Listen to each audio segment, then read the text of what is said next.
Okay, so today I thought I'd get a little bit more complicated, and we're going, well, not that complicated, but there's a lot more ingredients. So tonight we're going to do a comforting chili. Those of us in Toronto, it is a chilly sort of day, for it is very cold outside. Sunny but cold.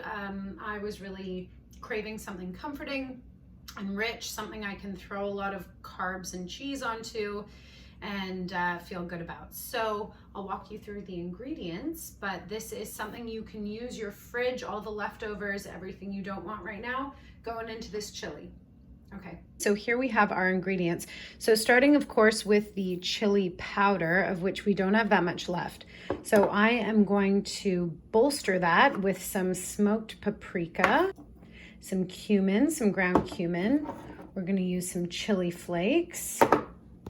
Over here we have our canned goods. So I'm using all of my beans. I'm going to freeze some of this. So we have black beans, chickpeas. I have some a huge thing of red kidney beans. And then for our tomatoes, we're going to do 1 can of crushed tomatoes and 1 can of regular tomatoes. Then over here we need for our veggies, we need 1 green pepper and a couple legs of celery. We need a couple onions, couple garlic, some extra virgin olive oil. And then over here we have our toppings section. So I like a ton of toppings. We have some lime, some cilantro, some scallions, sour cream, cheddar cheese to melt on top. And then over there we have some tortillas, which you can crisp up and put on top. Or you could just warm them and put the chili in as a sort of taco, but I just like to have that extra corny carb. We also have this little outlier, which freaks people out. We have Vietnamese fish sauce. If you have this lying around the house because you experimented with it at some point, now is your time. It is a similar seasoning to soy sauce, to Worcestershire sauce. This is your friend. It just gives it this depth that I find these days I'm adding it in anything I want to taste a little bit more rich. It just adds a sort of, I guess the term is umami flavor to your food. So to begin, the first thing you want to do is turn on your pot. I'm using the biggest pot I have. It's sort of a pasta pot size. Take off that lid and get it, medium heat. While that's going, you're going to dice your onion and your garlic. So I have 2 small onions. Big onion is fine, onion powder, whatever you've got at home. And then as much garlic as you like. I'm going to do 2 cloves.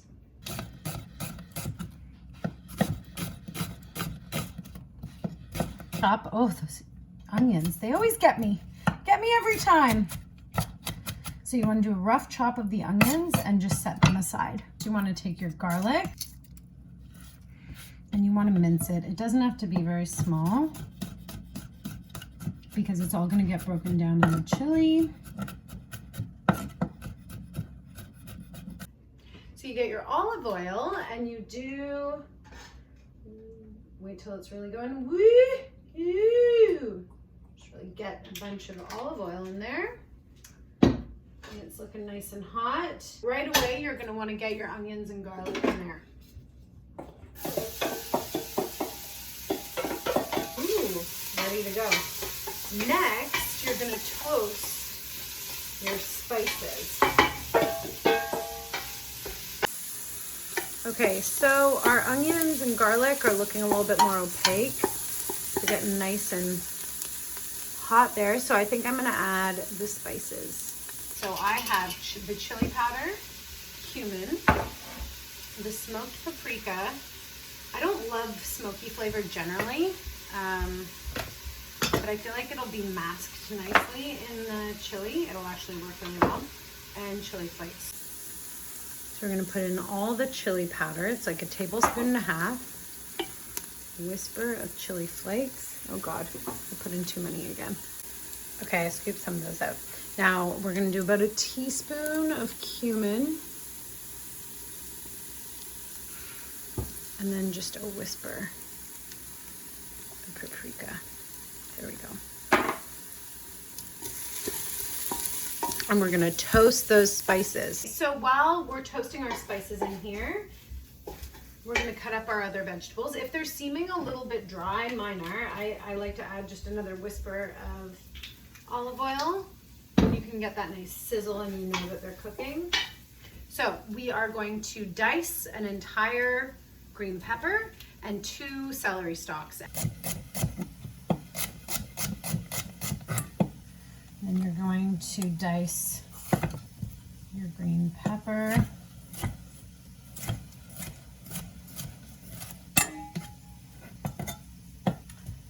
Just bite-sized pieces. If you cut them too small, they'll sort of disappear into the chili. So if you like a bit of vegetable showing up, I think it's nicer to do it sort of bite-sized and not be too fussed about it. And once you're confident that you're done your veggies and that your spices are toasted, which you'll know because they'll start to smoke a little bit and they'll become very fragrant, you can add your diced green pepper and your diced celery. So next you're going to want to go with your tomatoes. Whatever kind of tomatoes you have is fine. If you're using fresh, you'll need a lot more because you need that juice. I like to use the crushed because it's condensed and it creates like a pretty thick sauce quite quickly. So I'm going to use 1 full big can of fresh tomatoes, and then I'm going to use about a half can of tomatoes in their tomato water. So I'm just going to open that up, and now's the time to add it before the vegetables get too soggy because they're going to have a lot of time to cook. So we'll put in all the crushed tomatoes. And don't worry about cleaning this out too much. We'll add some water and that will clean out the can down the line.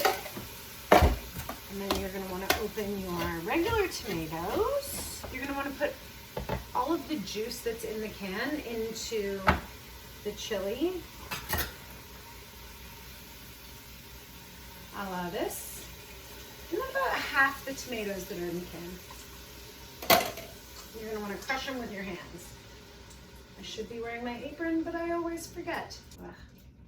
This chili recipe is from my mom. I don't know much about like the history of chili, and it usually comes off as being very easy, but I think there is a nuance to it.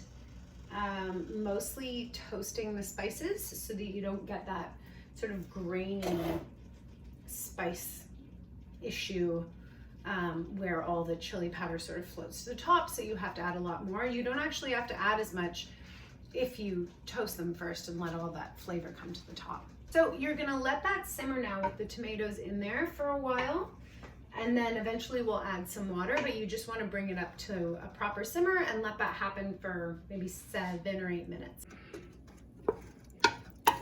So our chili has been simmering for a couple minutes, and we're gonna add a little bit of water. So what I like to do is take the crushed chili can, fill it up about halfway with water, and then you get all that tomatoey goodness in there. And you pour that into the chili. Keep that heat medium high to bring it back up to a simmer. And now you are going to add your beans. So I'm gonna make a big chili. It freezes really well. So I'm gonna do red kidney beans, black beans, and what I find when I don't use meat, I really like chickpeas. They break down the most and they create these tiny fragments of chickpea that in my brain I can pretend is ground beef or turkey. So that is my trifecta. Any beans you have in the house, lentils, if you have white beans, if you have only black beans, that's fine. Just use whatever beans you have. In my case, I had these in the cupboard, so that's what I'm going to use. Do love a chickpea if you can manage. All right, so now we are going to drain all of our beans. Over here, it's starting to bubble a little bit. We're going to take all of our beans, we're going to put them in.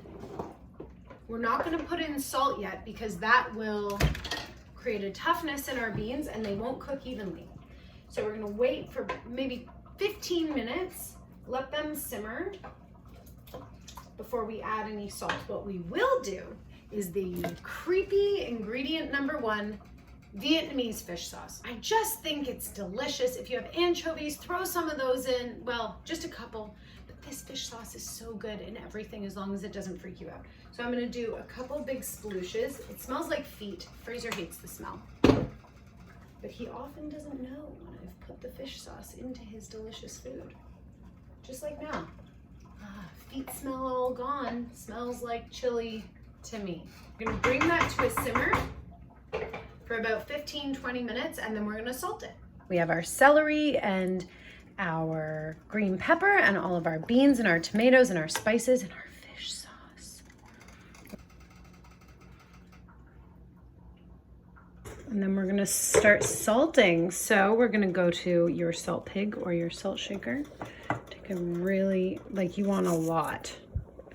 You have all these beans to season. So you're gonna wanna do 3 big honkin' salts there. Always be tasting your food. So I'm just gonna dip my spoon right in. You don't need a full bite to know how the seasoning's going. The salting's actually pretty good. I'm gonna put in a bit of pepper. Mine's nice and spicy. And after you've salted it, I'd say you wanna wait another 15 minutes. You wanna break down those beans, get them nice and chewy and to your taste. And in the meantime, you can be prepping your toppings. So for me, I'm going to finely chop some cilantros. I'm going to do some slices of lime. I'm going to, of course, scallions, many scallions. And then for the tortillas, I'm not gonna show you, but just warm them up in a skillet. If you have flour tortillas, you don't even need to do that. Often, I don't have them, but having just a tortilla chip is perfect. You just crumble them on top. And then you also want to shred some cheddar cheese. That's very important. If you can have dairy, I highly recommend cheddar cheese and sour cream. I mean, why not? In these times, all the dairy, all the carbs, you can work it off tomorrow on, you know, in some class, Pilates, there's yoga. You can just run around the block with a mask, social distancing, whatever you need. But now is not the time to be stingy about carbs or dairy. Get out your tiny bowls. It's chopping time. All right, toppings are all ready to go. Once it's on the pot and all the ingredients are in and it's simmering, you're probably looking at like a half hour to 45 minutes. Okay, so here we are about a half hour later. This is the consistency. It's thickened up nicely and the beans are pretty tender. Water if it's looking very thick. This is actually, so the black beans are very tender. The chickpeas are still quite hard. What else is there to do but add more salt?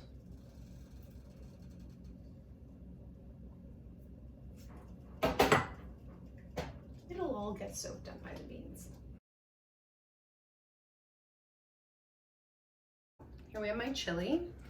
I'm gonna do some shredded cheese, cilantros, scallion city, squeeze of lime, and my sour cream. Really, I'm just making this bowl so I can show you it, but later there will be tortillas, there will be so much cheese, it'll be a very big bowl. I eat out of this for the video, but I will be eating it out of this shortly, but Fraser's not ready for dinner yet.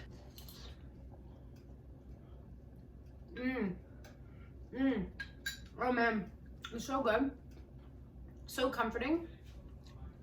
The cheese, you get a nice, can you see the nice swirl of cheese? Look at that. That's the stuff.